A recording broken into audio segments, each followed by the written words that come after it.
America. Paulo, PV was top pro points in Latin America. Martin, Yuza is top pro points in Europe. Watanabe, Japanese guy, was top pro points in Japan.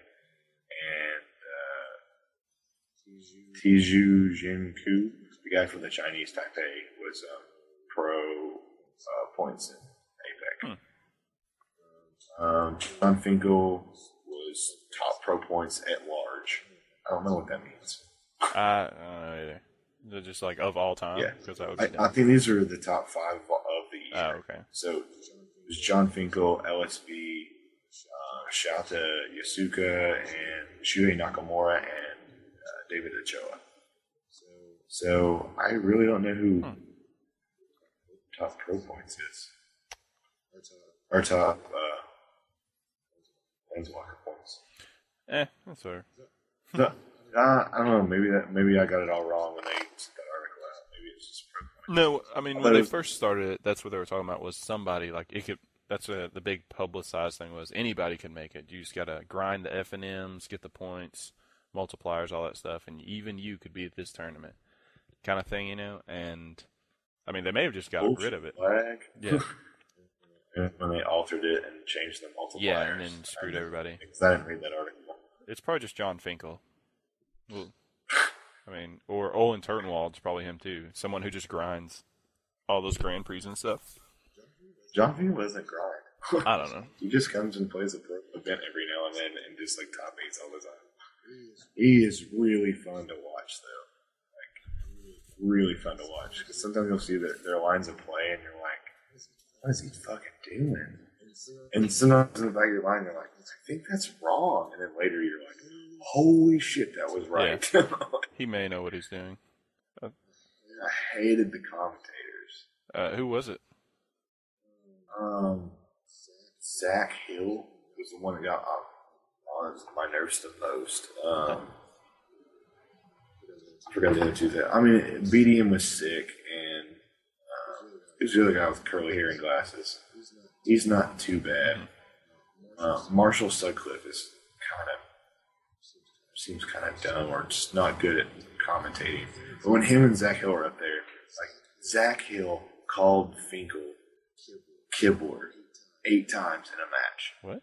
When he was commentating, he called John Finkel Brian Kibler outright, and Sutcliffe was like correcting. That's awesome. That guy just didn't care. He's like Finkel, Kibler, whatever. Then, the same. Whatever. And he's also just outright telling them that their plays were wrong. He's like, I would not do that. I would have did this. And then, like, the guy wins. And I just want to be like, suck it, dude. Like, if they would have did what you told them to do, they'd have lost. It's like, I don't think he would do that. He needs to do that at the end of his turn. And then, like, so most of the time, 2 turns later, he's like, oh, I understand why he did that now. It's just, that's cool. Yeah, he's learning. But he's like, I still would have did this because there's this. Yeah, I don't know. That's how I'd want a commentator to be. Not like him, but I'd be like trash talking their plays nonstop. Like that'd be awesome. I mean, that's fair. That'd be. I mean, you got to have like the intelligent one over here to be like, I know this stuff. But if they just needed someone, Wizards, Star City, I'll do it. I'll do it for free. Awesome. I mean, I don't want Sullivan being like, all right, he plays an island. All right, he taps his island and it planes. This could be and then he like starts predicting. Yeah, that's annoying. It's fucking annoying as shit. But I don't mind when a commentator's just like, all right, I think he's going to do this. I think he's going to do that, and then just admit when you're wrong, or be like, oh, okay, cool, I got it. Like, kind of be a viewer and commentate. Like, I mean, don't guess the whole time. Give the history of the player or how they got there every now and then, or talk about how great they are. But I don't like a guy just correcting it all the time. Like, it's really annoying. Yeah, I like it when they talk about the decks too. That's probably my favorite part. No, I mean like in the coverage they'll actually talk about the deck and make it relevant. They'll be like, turn 1, oh, we got a Swamp Gravecrawler. Oh, it looks like we got zombies going on here. Better watch out for that bonfire. That thing's brutal, right? And then they'll start talking about that card, yada, yada, yada. and then something, and Yeah. it'll be like Blood Artist, and I'm like, that's not even a zombie. It's just so good though. Blah blah. And they just keep like extra info outside of the match thrown into the match as well. I enjoy them having the deck at their fingertips when like a pro plays a card and they're, all right, he's playing this because this, and this is his outs. But if he plays this card, this is his outs. Like his percentage. And you're like, oh, cool, because not everybody in America is sitting there looking at their deck list. Because those we'll look at. So it's kind of cool when they're explaining sometimes why the pros are making that play, because they know the outs in their deck, or they know the sideboard cards that they've switched in, or stuff like that. Like, that's really cool because it's not information that I can obtain. You're giving me new information. But when you're telling me that they're tapping a land, it's not fucking stupid. This isn't a radio station. I'm watching them tap the land. You don't have to tell me. I want to see them call out players. And I don't want to know what you're going to do. I want to know what they're going to do. I don't give a shit what you think's right. I want to know what they're going to do. Because they're pros, Yeah. But I'd really like them to call out players when they do something wrong more. Like, I know you not their opinion, just like like, oh, this is where he messed up. Like, that guy loses and he goes back in. This is where this guy blew it. This is what happened. Why did he do this? Yada yada yada. I mean, I know people don't want to be called out like that, but like instant replay stuff, that would be awesome. That would just help me anyway. And that's cool. And I don't mind if they're like, does he know that this is this? Like, if they're questioning their plays, then that's fine. But if they're telling you that they're making the wrong play, I don't like that. I know it's kind of a fine line. Like, it's okay to doubt it or think like, oh, is that the right play? Yeah. But don't lecture me as a viewer on what you would do, because I don't care. Yeah, like you're the I finite. don't know what Brian Himmler does or John Finkel does. Not Cody Hill, the guy or Zach Hill or whatever his name is, that can't like play in a tournament because you work for WotC. Like, fair. Okay. But anyway, a little bit of a ramble. Yeah. But this Magic Players Championship was pretty sweet.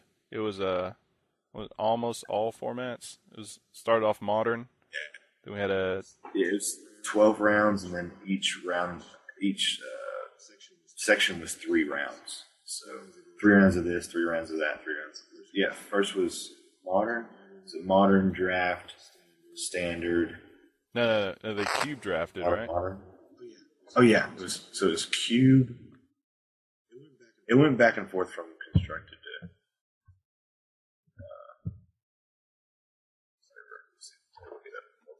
Okay.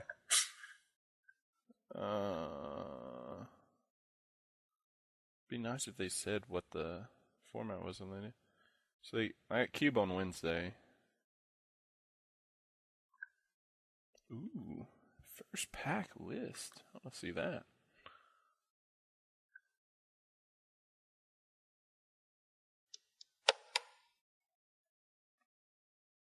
All right. So first 3 rounds of Players Championship was cube. Day 2, the next 3 rounds. Or no, sorry, that was part of day 1. The other part of day 1 is 3 rounds of modern. Day 2, 3 rounds of M13 booster draft and 3 rounds of modern constructed. And then the playoff was modern, single elimination. And day 3 in the playoffs. The playoffs was top 4. So I forget which Japanese guy. The Watanabe. Yeah, he won. He's the one that won. But there's 2 Japanese in the top 4, and 1 played PV and 1 played old Finkel. Good old Finkel. And Finkel and PV lost, and it was just the Japanese guys in the top. Watanabe won. Vicious. What'd you think of the cube? Yeah. Did you get to see any of it? Dude. Yeah, I watched all the rounds. It's really fun to watch them play it, because I've watched some YouTube videos of some guys that did it, and honestly, it's pretty boring to watch if they're not. I don't know if they're not pro, and they're just kind of having fun. Yeah. Like, games were explosive. Like, the guy would be way ahead, and you're like, there's no way he can lose, and then and the other guy just slams a bomb down and just completely changes the board. And you're like, oh, never mind, this guy can't lose. And then it's like, slam another thing. Oh wait, this guy can't lose. Like it was so swingy. It was kind of. I guess I can use the word exhilarating to watch because it was ever changing. We'll put it that way. If any of the people want to know too, you can look on Wizards of the Coast, and they have the actual cube draft packs and everything that was in them, and these things are insane. Like just like for example, one of these packs, what was it?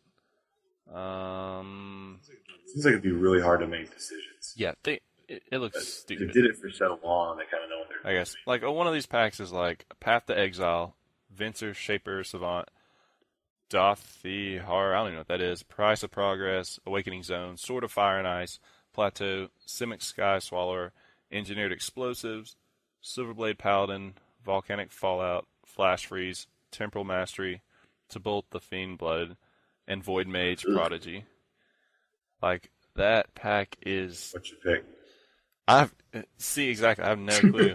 I'd be thinking like Sword or Path. Fire and Ice is kind of like first. But I have no clue what this Doth card is. Like, a lot of people draft different though. I've watched a couple of guys that just really value the land a lot.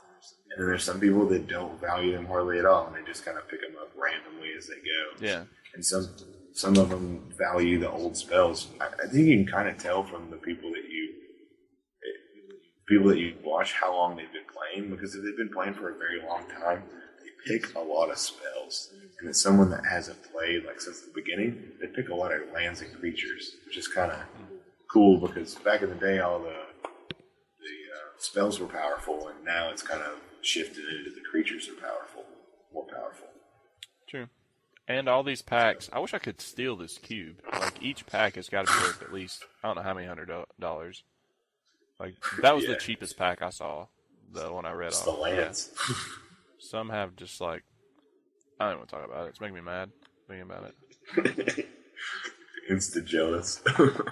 Yeah, way too much money. Anyway, but yeah, if y'all want to check that out, it's on there, and it's pretty sick. Might be a good default whatever cube if y'all want to print one off too. Try drafting cube with your friends. Yeah, definitely print out those paper prices. Yeah, definitely. No way you'll have all these cards unless you're old as dirt, like Joe Harden or one of those guys, maybe. Joe Harden. I wonder if he knew John Finkel back in the day. I'll have to ask him. Throw dinosaurs together. I just got to know. Yeah, that'd be kind of cool. Oh, there's a tag in here? Jesus. This is stupid. Snap. That's like, what about if you got the keep the cards? That'd be cool. That should be some like... How many tickets? Yeah. Would that cost? No, they should be able to keep them. They're in the fucking championship or whatever. You'd have to pay like 500 tickets to like play all keeps cube draft. It's crazy. Well, on to another tournament, I guess. We got two more to knock out. Oh, yeah? We're just going to skip the Star City Opens. We missed the last couple of weeks. Okay. Not a big deal. It's not huge. There's not been a lot of huge meta shit changes. This week, Stephen Hink won with Black Red Zombies. It's kind of I guess it's garbage. All right. I liked it. He's got some new cards. I saw him in the interview when they interviewed him after he won. He said the problem with the deck is before he changed it, he thought was weak 2-drops. So you have strong 1-drops like Gravecrawler and Diagraph Pool, and then your 3-drops are strong with Messenger.